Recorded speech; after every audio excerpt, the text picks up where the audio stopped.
پہلے دینی مدارس، مساجد، رفائی ادارے، یہ سارے ادارے سوسائٹیز رجسٹریشن ایکٹ 1860 کے ایکٹ کے تحت رجسٹرڈ ہوتے تھے۔ اس کے تحت وہاں پہ ان کو ہر سال آڈٹ رپورٹ دینی پڑتی ہے، وہاں پہ سالانہ آفس بیرر کی فہرست دینی پڑتی ہے، وہاں پہ اپنی ایکٹیویٹیز کا لائحہ عمل دینا پڑتا ہے۔ ان چیزوں کے باوجود 2020 پاس کیا اور اس میں وقف کی ڈیفینیشن جو اسلام میں نہیں ہے، جو فقہ میں نہیں ہے، اس کو بڑھا دیا کہ ہر وہ جائیداد، ہر وہ پراپرٹی جو رفائی مقاصد کے لیے استعمال ہوگی، اس کو بھی وقف تصور کیا جائے گا۔ مثال یوں دوں گا کہ آپ کا گھر ہے، آپ ایک کمرہ اس کا ایک ڈسپینسری کے لیے مختص کر دیتے ہیں کہ یہ اہل محلہ کے لیے ایک ڈسپینسری بنا دیتے ہیں، ڈاکٹر رکھ لیتے ہیں، ادویات ہے، وہ صاحب خانہ کہتا ہے کہ میں خود برداشت کر لوں گا، چلو لوگوں کی بھلائی ہو جائے گی۔ اب یہ اس زمین کی، اس کمرے کی ملکیت اس گھر والے کی ہے، لیکن آپ نے اگر وہاں پہ ڈسپینسری بنا دی تو نیا قانون یہ کہتا ہے کہ اب وہ وقف تصور ہو اور حکومت جب چاہے گی اس کو ٹیک اوور کر لے۔ تو اس طرح یہ مداخلت فی الدین ہے، یہ دینی مسائل کے اندر یہ حکومت کی مداخلت ہے۔ اس کے یہ 1860 کا سوسائٹی رجسٹریشن ایکٹ، اس کے علاوہ کئی ایکٹ ہیں جس کے تحت ان اداروں کی رجسٹریشن ہوتی ہے۔ حکومت نے یہ کہا کہ ہمیں FATF کا یہ تقاضا ہے کہ یہ ترامیم کی جائے۔ حکومت کوئی ایسا ڈاکومنٹ، کوئی ایسا معاہدہ نہیں دکھا سکتی جس میں FATF نے یہ کہا ہو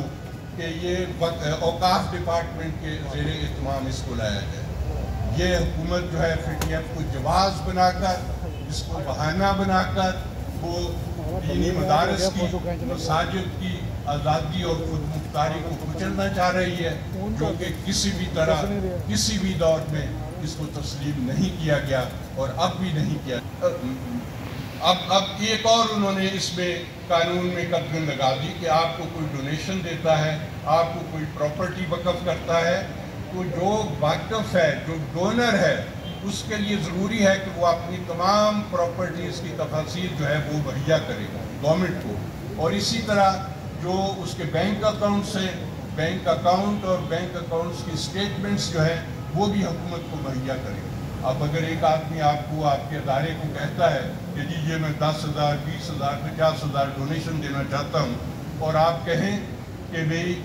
یہ دے دیں، آپ کا شکریہ، لیکن اپنے بینک اکاؤنٹس اور اپنی پراپرٹی کی تفاصیل بھی دیں،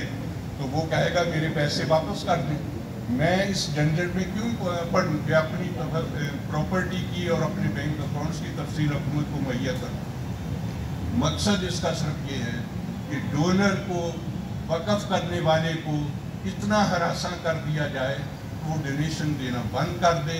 ان اداروں کی، رفائی اداروں کی، دینی مدارس کی، مساجد کی، خانقاہوں کی سورس آف انکم جو ہے وہ ختم کر دیا جائے، تو یہ ادارے خود بخود ختم ہو جائیں گے۔ یہ ایک سیکولر سوچ ہے، اسلامی جمہوریہ پاکستان ہے آئین کے مطابق، لیکن وہاں پہ اقدامات جو ہیں وہ اسلام کے منافی ہو رہے ہیں۔ جو ہمارا آئین ہے وہ یہ کہتا ہے، 227 آرٹیکل کہتا ہے کہ کوئی بھی قانون قرآن و سنت کے منافی نہیں بنایا جائے گا، اور جو پہلے سے موجود قوانین ہیں ان کو بھی قرآن و سنت کے اصولوں کے مطابق، ان کو بھی قرآن و سنت کے مطابق ڈالا جائے گا۔ لیکن اب طرفہ تماشا یہ ہے کہ وہ کام ہونا تو کجا، اب جو دین کی جو خدمت کرتے ہیں ادارے اور دین کا جو فروغ کرتے ہیں ادارے، ان کی آزادی اور خود مختاری کو ختم کر کے ان کو نیشنلائز کرنا چاہ رہی ہے گورنمنٹ، تاکہ وہاں پہ بادشاہوں کی طرح سرکاری خطبہ جاری کیا جائے اور بادشاہوں کی طرح وہاں پہ